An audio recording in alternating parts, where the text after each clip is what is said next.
Hello, this is Annie, and I am back for what I consider to be the most intimidating house in Veronaville.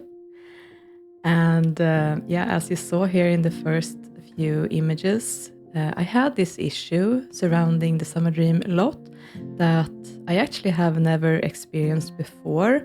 Back when I played this, like many years ago, I didn't have this issue around the lot, but I've seen other people online having had it as well. And as I understand it, it's because the ground and the terrain in Veronaville is so far close to the ocean edge. You can see the water here is very close to the shoreline, that if you dig too deep into the ground, you will reach like beach area and eventually also water area. So in order to get rid of this issue around the lot, I actually went ahead and removed the lots in neighborhood view so I could raise the terrain. And that's what I'm doing right here. It's a little bit difficult to see what I'm doing because the particular terrain default that I'm using isn't showing up the marked piece of land when everything is okay. It only shows it when something is not working, like the red texture. But that was how I was able to raise the terrain, and I'm using the modify neighborhood terrain sheet, I believe it's called. And I'm using the keys on my keyboard to elevate and flatten the terrain. It's different keys for different keyboards, of course. So the ones that I'm using on my Swedish keyboard is not going to be the same as the ones that's used in the US, for example. But I believe there's guides on that that you can find online. And at first I thought that I would be able to just raise the piece of land around the Summerdream house, but when I tried to place back some of the slots, they couldn't be placed on the uneven ground, so it was better to actually raise things this far.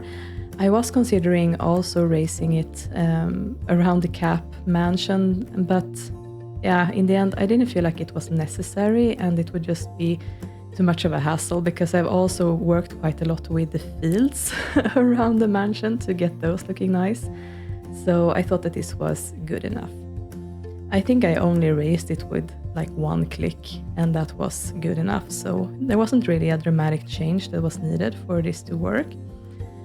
And I was left also with this like piece of land that was like beach area, but I could just mark everything and then just flatten to get rid of it. And there's some like blotchiness left on the terrain there, but as soon as I reload the neighborhood, it's not going to be there anymore. And as you can see, we're back here in the lot, and the issue around the lot is no longer here. So it was quite an easy fix, actually. And as I mentioned, this is quite an intimidating lot for me because it's really huge, and it's also very quirky. And I didn't want to get rid of all of the quirkiness. I wanted to preserve as much of it as I could, but I still wanted the lot to make sense for the purpose that I'm gonna use it for. So it was quite challenging. And I started out just doing little pieces of things that I knew that I wanted to change.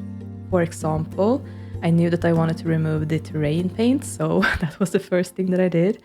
And then second, I knew that I wanted to get rid of that awkward elevated piece of land at the back of that,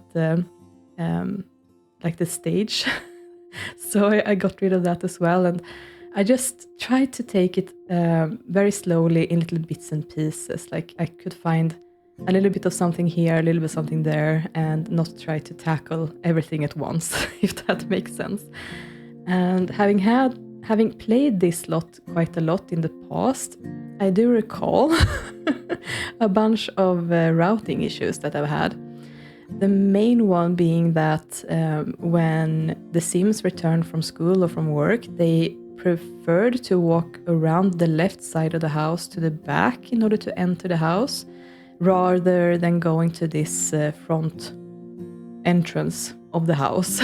And that was something that I wanted to change. I want to direct the Sims to actually use the front gates in order to enter and exit the house. And there were also some open archways on the side of the house here that I didn't really find necessary. And some bit of foundation here that wasn't really used for anything, so I just got rid of that. And yeah, and of course then I needed to find a good fence to fence everything in. And I had this vision of having a type of brick fence with ivy on it. I didn't have one of those from the start, but I thought that I could go ahead and build my own.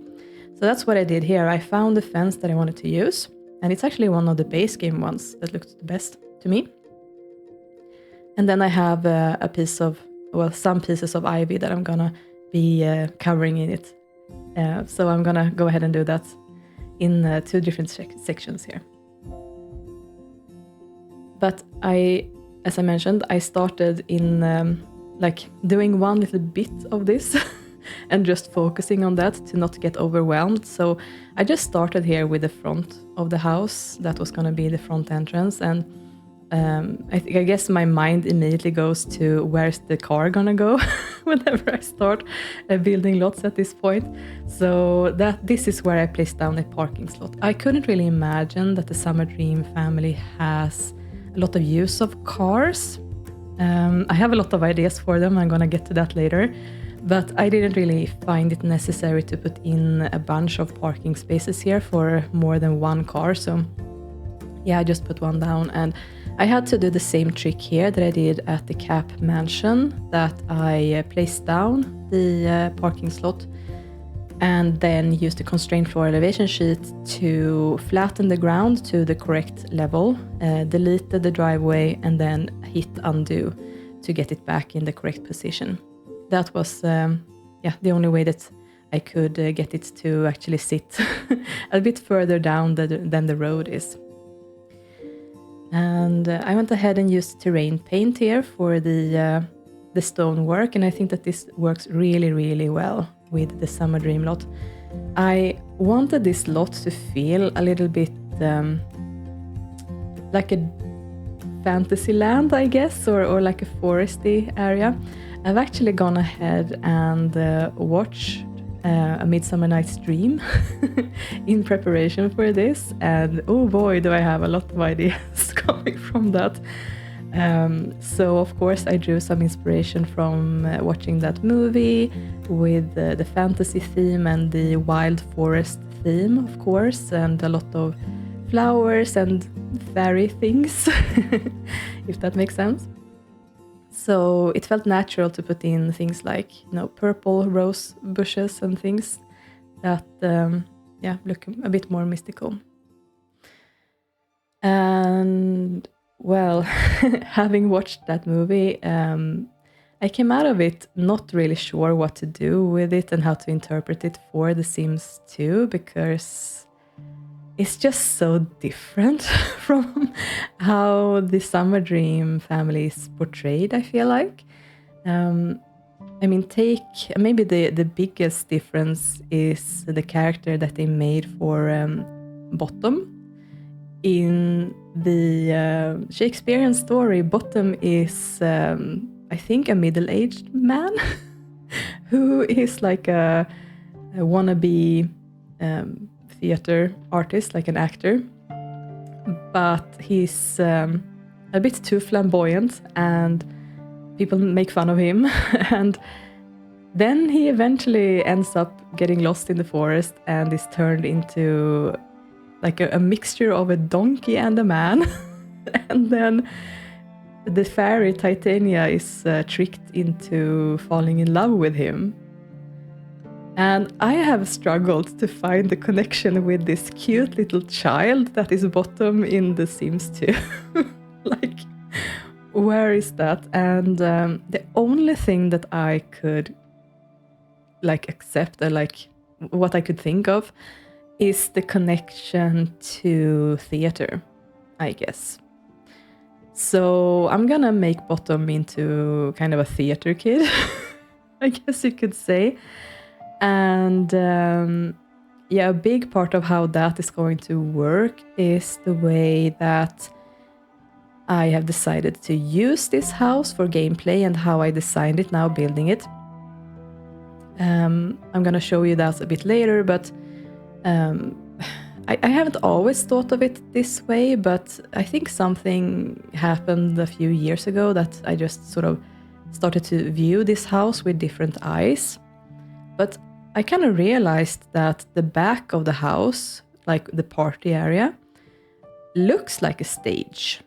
And I am going to preserve that and actually utilize this house for that purpose as well. So my idea for how to use this house is going to be a functional theater, actually. So I'm going to go ahead and make this into a home business. And I think I'm going to plop down one of those ticket machines so that they have to pay when the visitors when they come here. And then the back side of the house that we're getting to right now is going to remain a stage. And I've been looking up few different mods that's going to help me actually create a functional theater. And it's going to be the Sophie David's opportunity pack that I am using over and over again for different purposes. But there's actually like the possibility of placing down one of those books on the floor so that the actor can stand in front of it. And then, of course, listeners are going to be able to sit down and listen in on the performance. The only issue would be that, of course, the actor is going to stand up on a foundation, and then you're going to see that later. I haven't come that far in the build yet, but I'm going to be placing down some seating below. And there's actually another object that Sophie David made that is a speaker. So it actually picks up the audio from the closest opportunity pack so that you can actually have someone talk up on the stage and then have listeners sit down below to listen in. So that's how I'm going to be using that. And of course, that includes having the visitors pay every so often, because that's included in the opportunity pack. So that's also going to get some nice money in besides the ticket machine, of course. Maybe that's enough thinking of it. Maybe I don't even need the ticket machine because the opportunity pack is going to give the money. Yeah, I think so. And then I'm also going to have some food that the visitors can eat. So yeah, we're going to experiment a little bit with that.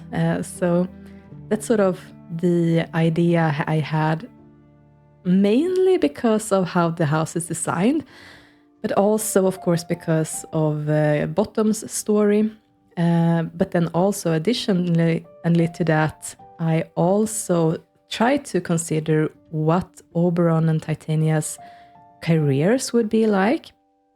Starting out, they are both in this slacker career, and Oberon is a home video editor, and he actually has that in his biography even, that he's focusing a lot on his career and is neglecting his relationships.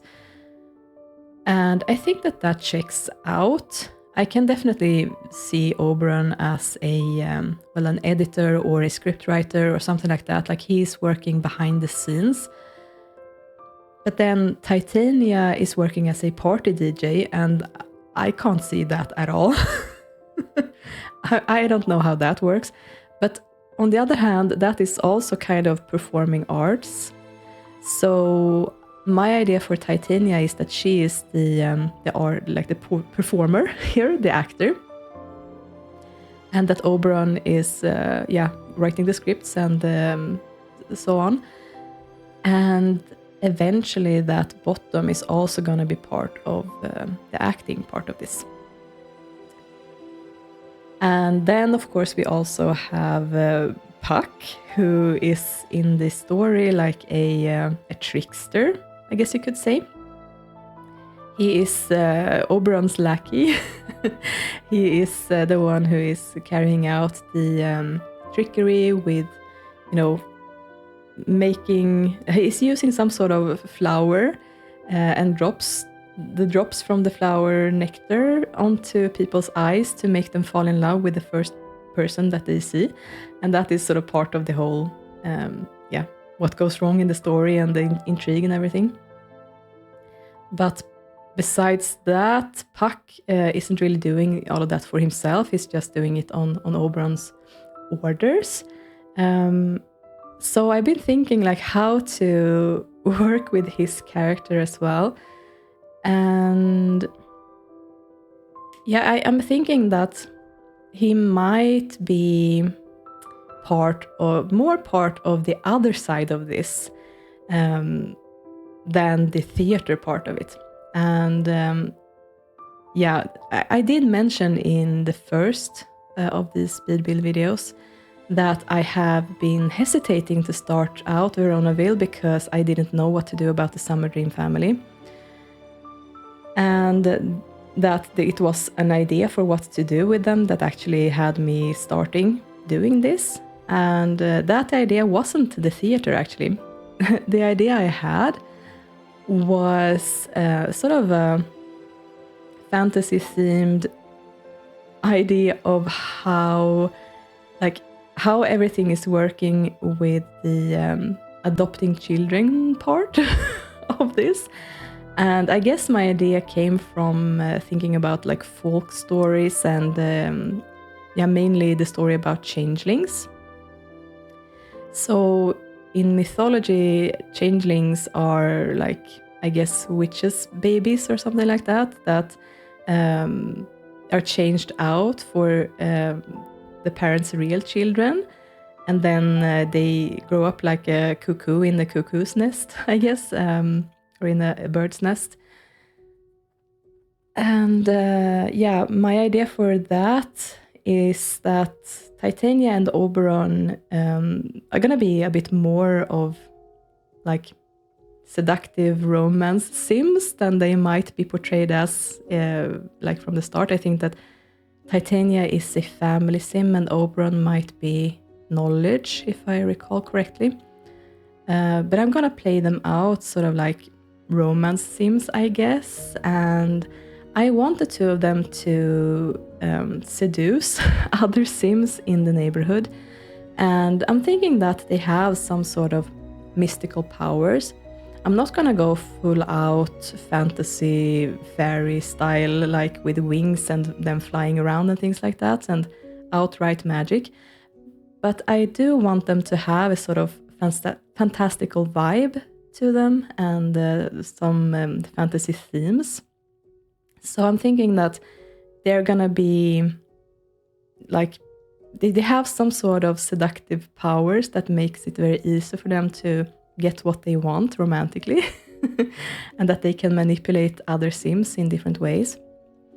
So my idea for the changeling part is that they will seduce other sims, and if there is a pregnancy, they will sort of keep an eye on that child. And if the child is born with elf ears, they are considering that child a fairy. And then they will go ahead and adopt a baby and then change out the adopted baby for their biological child. So that the mother, in Oberon's case, will believe that they gave birth to the adopted child and not their true born child. And I guess they will be using their fairy magic to convince them of that. And in case of Titania, if the child that she is carrying is ending up with elf ears, she will keep the child. And if not, she will just hand it over to the father then of the child instead for him to raise. And yeah, I think that that is exactly what happened to Bottom and Puck, actually. Because it's always bothered me a little bit that they are not Oberon and Titania's biological children, but they do look a lot like them, though. And my idea here is that Puck is going to be Titania's child, and Bottom is going to be Oberon's. So I guess there's going to be some child in the neighborhood that someone believes is their biological child, but actually it's an adopted child, a changeling, I guess.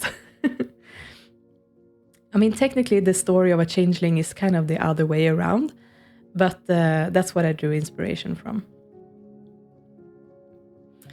So that was the whole idea that had me decide to start this out. And I think that Oberon and Titania are going to utilize their theater and their business to draw Sims in and get some, I guess you can call them victims, for their nefarious plans.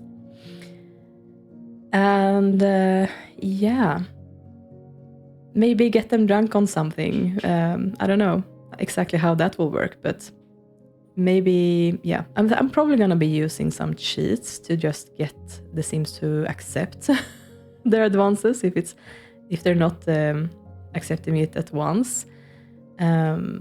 Like I can raise and drop relationships, and there's a cheat also if you have the all menus cheat enabled in your game. I think it's called social debug or debug social. I never remember the order of those two. But that allows you to choose if the sim is going to accept the interaction or not. Yeah, here you can see that I had placed down some staircases, but for some reason the game refused to allow me to manipulate one of the stairs here. So I actually had to reload the lot, and then it worked without issues. So I noticed that sometimes the staircases do mess up in this game, and the only way to resolve it is to actually reload the lot. So that's the only fix that I've been able to find. And actually, this staircase was something that I struggled a little bit with. I've never been particularly fond with the solution that was here from the start. I guess it's a bit unique and eye-catching, but I wanted something a bit more dramatic, I guess. So I settled on this solution. I wasn't completely pleased with this though, because it just became a little bit too, I guess, fenced in with these walls surrounding the staircases. So I'm gonna go ahead and remove the walls again. It just became, I guess, too dark and closed in for what I wanted to use this room for. And I'm also gonna be able to utilize the space below the staircases this way, now that it's more open like this. And I guess it also brings in a little bit more light when the windows are not covered up with walls like that. And of course, this part of the room and also the upstairs landing area is also going to be visible from outside of the stage. So when the Sims are sitting down in the bleachers and looking up at the stage, they're going to see right in through these open archways into the house. So it was pretty important to get this looking good. Because it's going to be sort of part of the stage, you could say, even if, of course, the acting is not going to take part in there. But, you know, even if the actors are not going to be saying anything, if the visitors can see them walking from room to room or moving upstairs, it's going to be part of the play. And that's also an idea with these sort of romantic old-timey windows that I picked for the back of the house with the shutters, that I felt like they are also part of the stage. Like, I can really imagine one of the other people in the house having a part of someone like leaning out of a window and reading out a line at some point, or maybe someone standing up on that balcony and reading down to the actors downstairs. Like, I believe that this whole back of the house can be utilized for that. So that's really exciting. And I've been moving throughout the house, and of course, with this being an owned business, there's quite a lot of places here that's going to be utilized for the visitors, but then there also needs to be some dedicated places for the family that they can have more privately. This little room in the middle of it all without windows has always bothered me, and I kind of felt sorry for Bottom for having a bedroom like that, squished together without windows. So I decided to change out the layout here. I made the blue bedroom a little bit smaller, and then I could put in a bathroom on the side instead. And that allowed me to give bottom a proper bedroom here.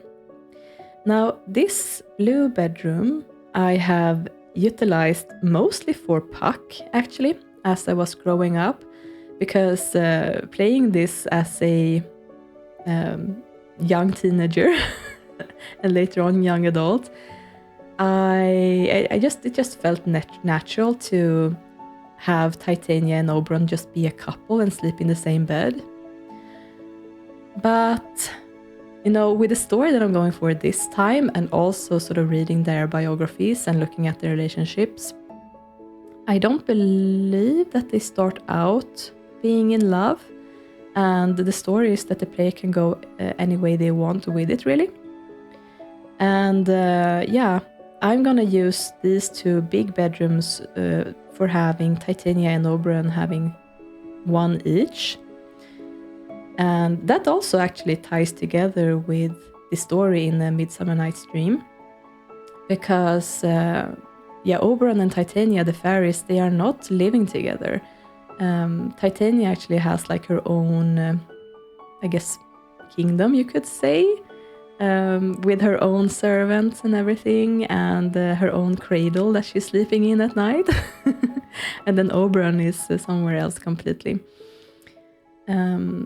So yeah, I wanted to add that, and that also ties together with their romance aspect of this, because with them having two different bedrooms, it's going to be so much easier to actually work with the seduction part of this. If they are not sharing a bed, it's going to be much easier to get around that and not risk too much jealousy. I guess there might be some jealousy depending on what happens with the relationship, but yeah, we're gonna have to see. Maybe they just remain like family but not in love, or maybe they actually fall in love again. Yeah, only time will tell. And as I was starting to furnish Titania's bedroom here, I just thought that it was a little bit too dark and closed in for a fairy queen. So I wanted to have some more light in and also get some more greenery into the house. So I added in these big windows. I had some trouble placing them down on the upstairs, and it turned out it had to do with like floor tiles on the roof that couldn't be there for some reason, so I had to remove those, and then everything worked well. And I just felt like that added in quite a lot of necessary light and the right vibes into this room. But it also provided quite a bit of the same vibes in the other rooms as well. I feel like the kitchen got the big window, and also the entrance that's normally very dark, and also the upstairs bathroom. So yeah, it was a good change, I think. And then I was struggling a little bit with Titania's bed, because in the story, of course, her cradle is quite important. That's where a lot of things in the plot happens. So I just felt like her bed should be something special, something that feels royal, I guess. So it couldn't be just anything. So I spent quite a lot of time digging through my archives here to find the perfect thing, and I ended up with this sort of flowery pattern that drew my mind back to the movie that I watched. And I also felt like these busy wallpapers, it just became a little bit too much just having those. So I ended up putting in these wooden wallpapers in certain parts of the bedrooms. So that's gonna be throughout the other bedrooms as well. And one of the things that Titania had in the story was her fairy servants. And they all had, I think at least they all had flower names. So it felt nice to put in this little rack of small flower pots. I feel like those are her little fairy servants sitting there. And then I also thought a little bit about her as an actress, and I felt like she needed to have a sort of changing room here. So I put in this big dresser and the clothing rack, and also what is that called, like a makeup station, where she can sit down and prepare for the performances. I am also considering putting in a sewing machine for her to actually craft her own costumes. But that all depends on how I want to play her, if she's going to be interested in arts and crafts or what kind of hobbies she likes. So that might be something that I don't do. It all depends on the Sims, really. So I'm just going to wait with all of those hobby objects for now. And then this is going to be Oberon's room then.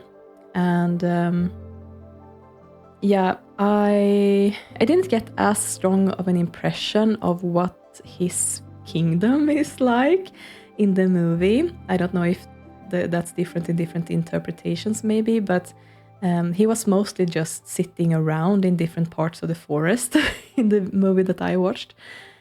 So I couldn't really draw much inspiration from that, but of course the room was blue from the start, and I also wanted it to be having a flower theme, so I maintained those two things. And I think that there was a sofa in here from the start, so I just put one back. And yeah, having in mind, also this painting, I just felt like that was perfect. It looks like either like Titania lying in her glen, or one of the like Hermia or the other woman that I don't remember what her name was, but lying down sleeping, you know, before he drops Puck drops the flowers into their eyes. So I just felt like that was perfect. But then, as I was about to say, his biography says that he's sort of obsessed with his work, and I also know that he's, I think, a knowledge sim, I'm pretty sure.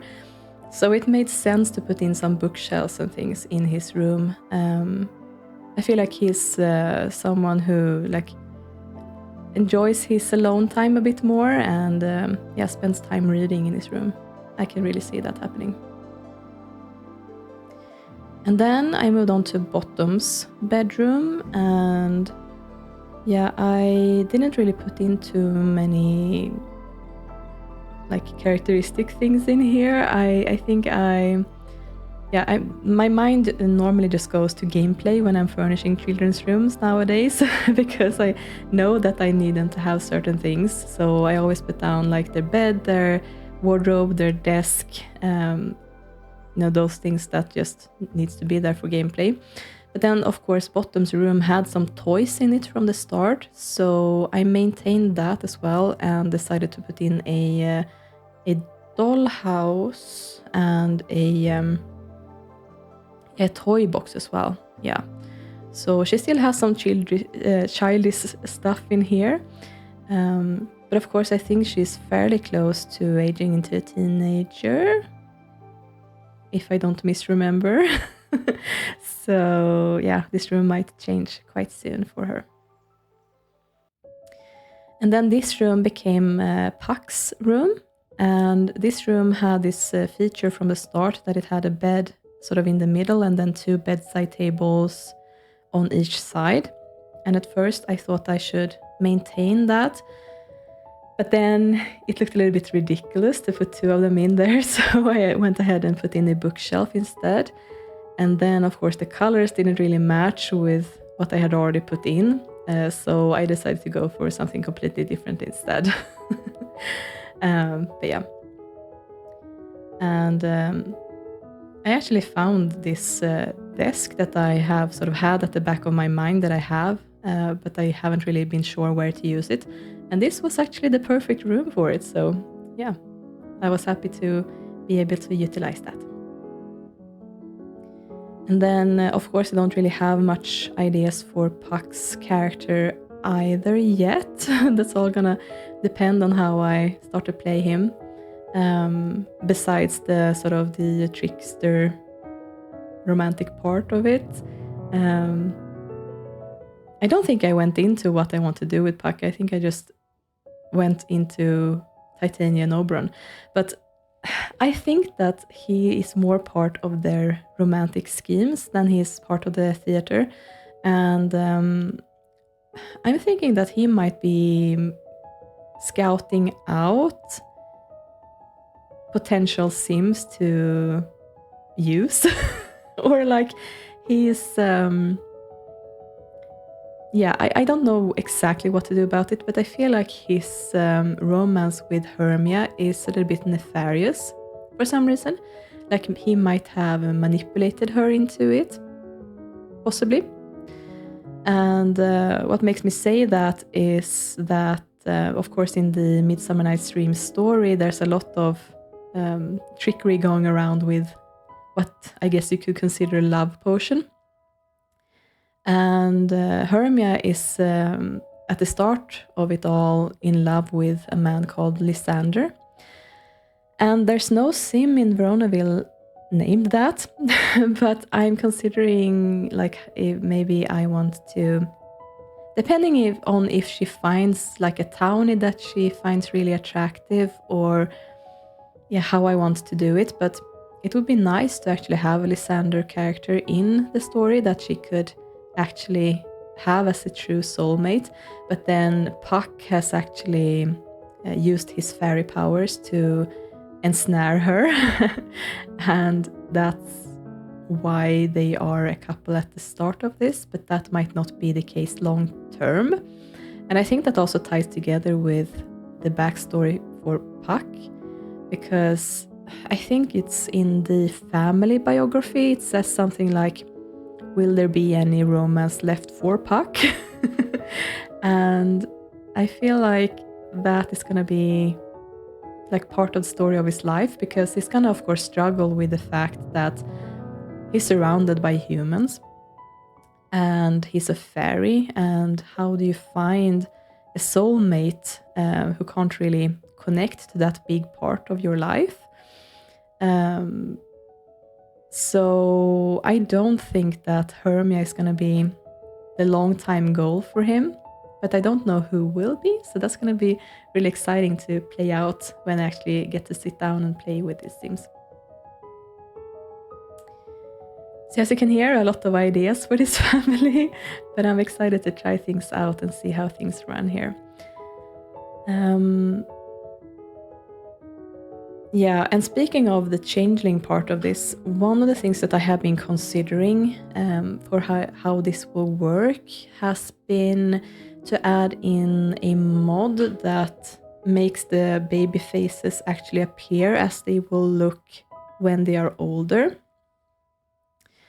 The problem is, though, that that mod works kind of how the fix for broken face templates work, that I would have to go in and sort of update all of my Sims faces if I wanted their children to actually look the part.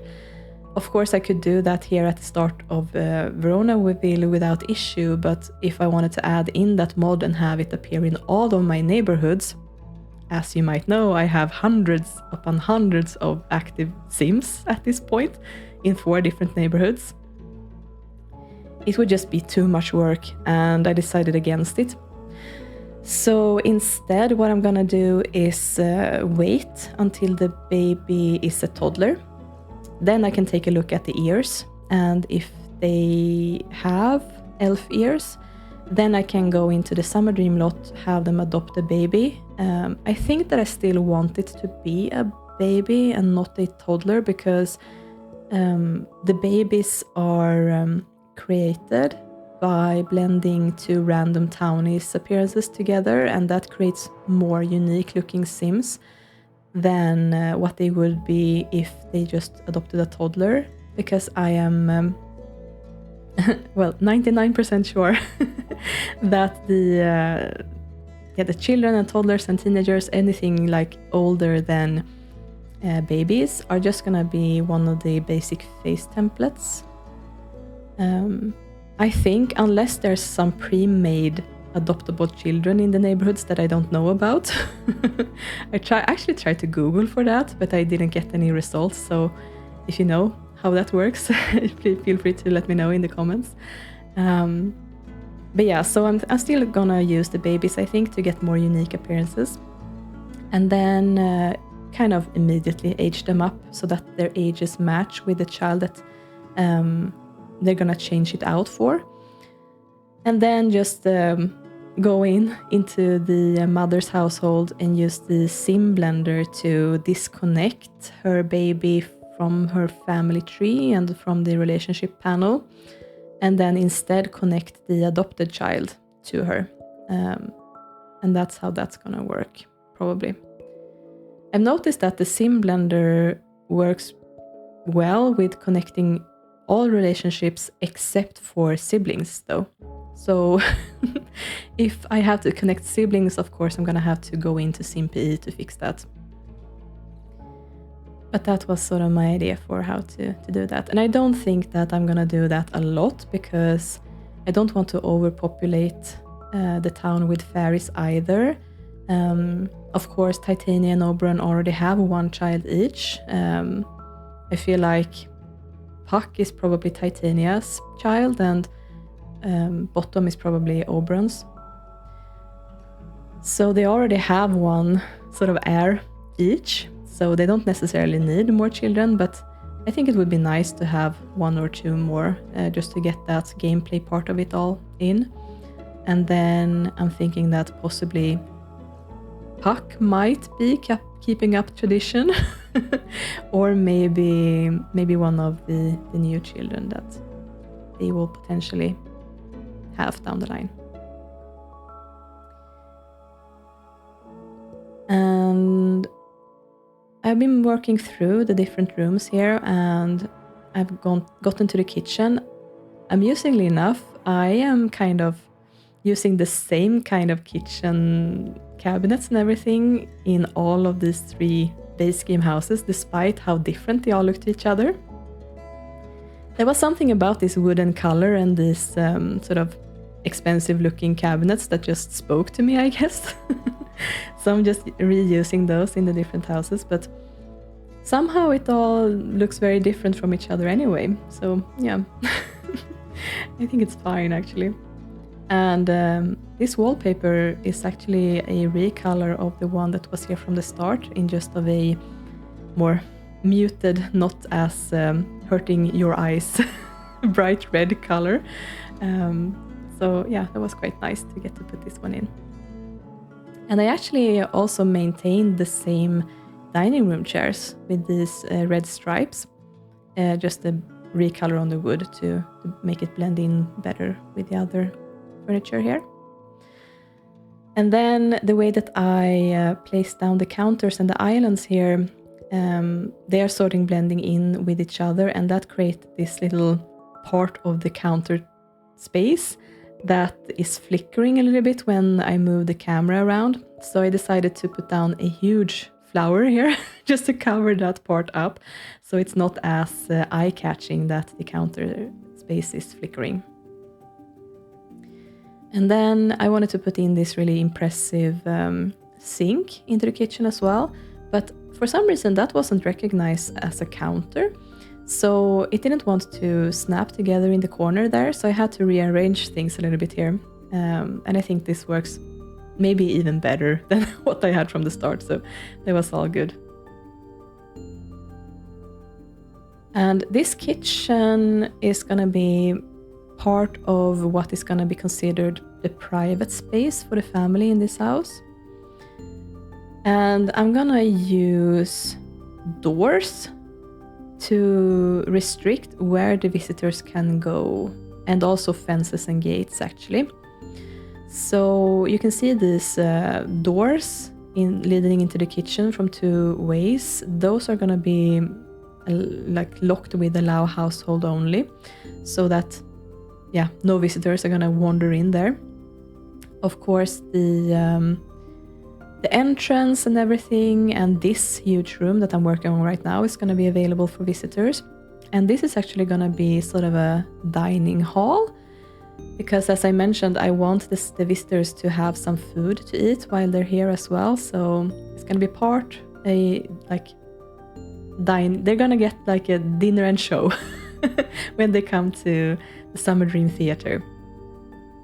So I'm gonna be putting down a table where they can put down some food for the visitors that they can go and eat whenever they want, and then a bunch of different tables in here. Then the upstairs is also going to be available for them. I'm not sure how to restrict it. Might be, if I want to restrict it, that I can use some invisible fences and gates, possibly.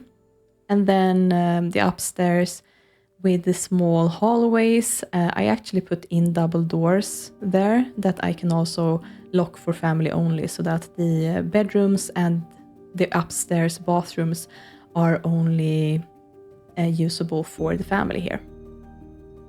And I think that that's going to be important if I want the guests to infect their home, or what to call it. But yeah, having home businesses in The Sims 2 can get overwhelming quite quickly. So it's important to actually put down that work to think through where you want the visitors to be and where you not want them as well. And actually also part of the garden is going to be restricted as well. Of course, you're going to be able to enter through the front doors here, the main entrance. And they're also going to be able to walk out to the stage and sit down to watch the plays. But then there's going to be a part of the garden that's only going to be usable for the family. And that's actually part of the garden that I haven't gotten to yet. But it's straight down from the parking slot, you could say.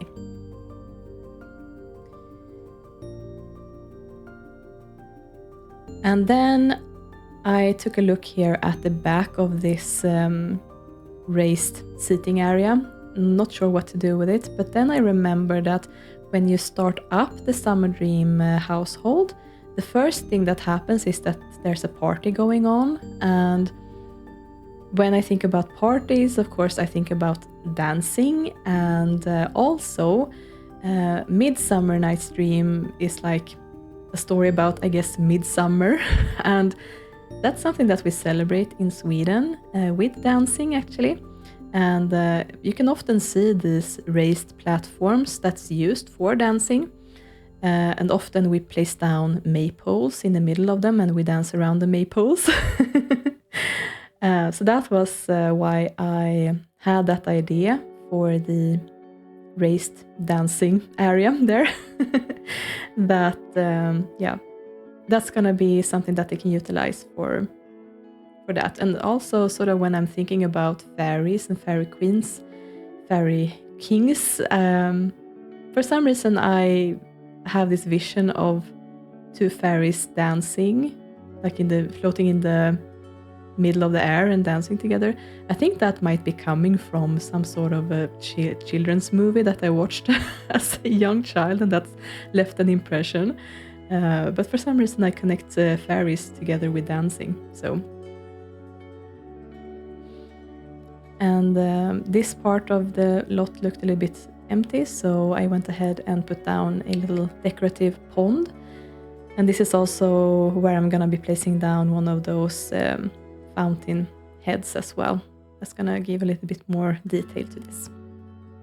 So there's gonna be a small pond in this part of the lot, and then I'm gonna place down a pretty big lake in the other part, actually. The part that's gonna be private for the family.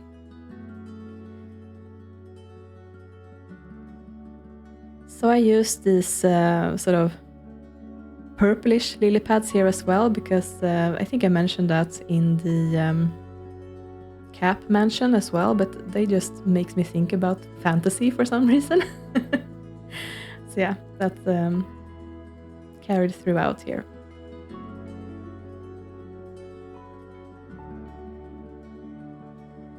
And I actually also found this little cute fairy statue that, of course, I needed to use. I think that might be coming from like mansion and garden, possibly. I think that might be it. It's really cute. And of course, a lot of beautiful flowers here. So I'm actually really excited to see this lot in action and see how things run. with the visitors. I think that I'm going to be using, there's this object that you can use to increase how many visitors you have on your lot. Don't remember what it's called on the top of my head.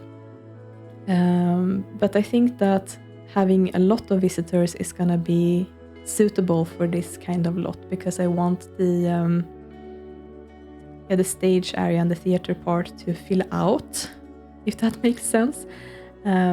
So yeah, having around 20 visitors or something like that milling around here is gonna give the vibes that I'm looking for, I think. And now I've made it to the private part of the garden, and this is going to be the lake. And I can really imagine the different family members sort of sitting here by the lake and taking in and thinking about things. And when I think about fairies and other like mystical creatures, like elves and such, I think about their timelessness and how they probably approach life in a much more slow and patient way than maybe a human would. I can really see them just sitting here and contemplating life and taking things slow, enjoying nature and such things that a human might be too busy with life to do. And it might also be the case that as fairies, they are more connected to nature than normal Sims would be, so they might be able to interpret things or communicate more with, like, I don't know, frogs and birds and things. I don't know how that should work, but yeah. I guess a lot of this is going to be left up to my imagination, but I kind of like it that way as well, because I don't want to add in any gameplay-wise things. Like, I could technically make them into witches, I guess, because there are some spells that allows you to like increase relationships and destroy other people's relationships and things like that, so that could work for this gameplay. But I just don't feel like that would be as fun for some reason. I don't really want it to be like they are outright mystical creatures. I want there to be some question about it, like they could be normal humans, they could be fairies, they could just be strange people, you know. Yeah. And in this part of the garden, I decided to put in a lot of flowers and some more ivy here climbing up on the brick fence. I just feel like that added in quite a lot of the wild forest vibes that I was going for. Like the ivy climbing up and sort of trying to claim the house is a nice nod to that, I think. And I also feel like the fact that I painted the house green ties together with that as well, because that sort of makes it feel like it's trying to blend in. And I guess that's what Titania and Oberon is trying to do. They're trying to blend in spite of all of their quirks.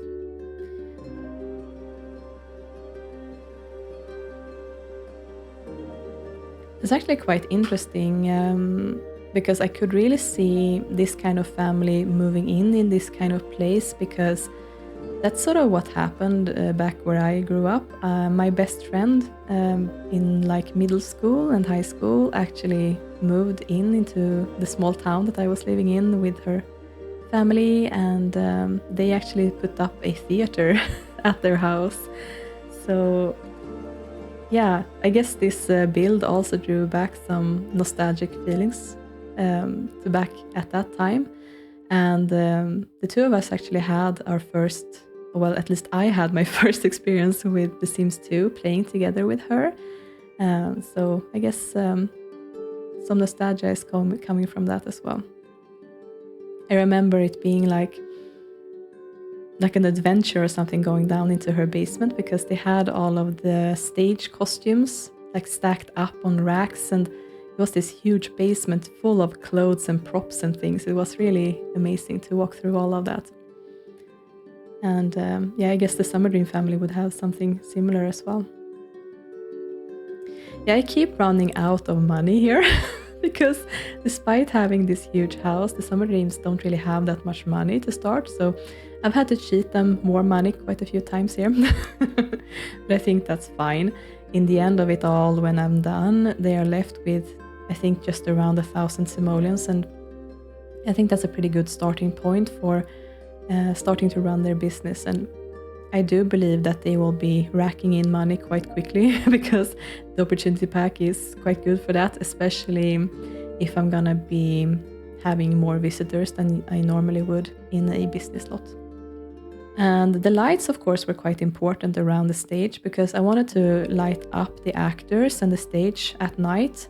But of course, there couldn't be too much light around the seating because, yeah, of course the Sims need to be able to see where they're going. But it should be all focus on the stage, you know. And of course the entrance needs to be lit up as well. But not too much, you know, it's still quite natural here.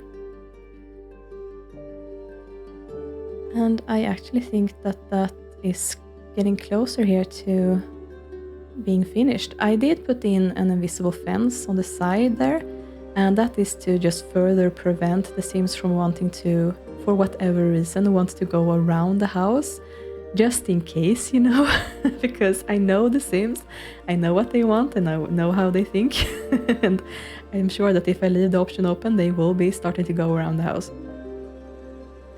And actually also taking a look at the house, I realized that I hadn't put down a computer anywhere.